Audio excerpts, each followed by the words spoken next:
Of course, it is easier to explain what a man should do than what a man should be. To discuss the latter, we must first get to the heart of what true manliness really means. While the definition of manliness has been endlessly discussed and dissected in scholarly tomes, our definition of manliness is actually quite straightforward and ancient. For the ancient Greeks, the ideal life was one filled with eudaimonia. What's eudaimonia?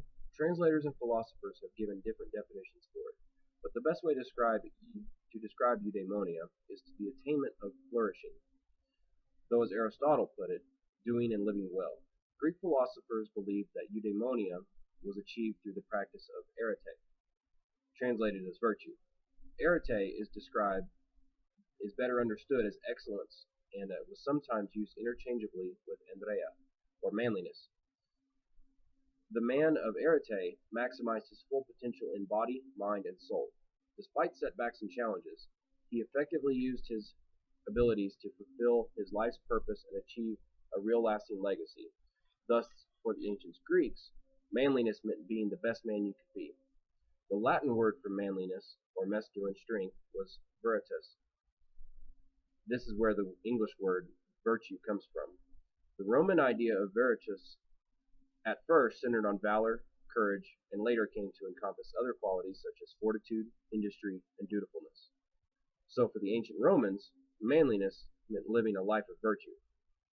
So our definition of manliness, like that of the ancients, is simple: striving for virtue, honor, and excellence in all areas of your life, fulfilling your potential as a man, and becoming the absolute best brother, friend, husband, and father, and citizen you can be. Living a life of virtue, excellence, is harder than learning how to tie a tie, start a fire, but no other pursuit will be supremely rewarded.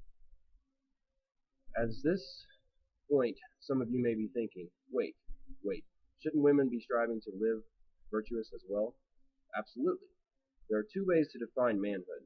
One way is to say manhood is the opposite of womanhood. The other way is to say that manhood is the opposite of childhood. The former seems to be quite popular, but it often leads to superficial kind of manliness.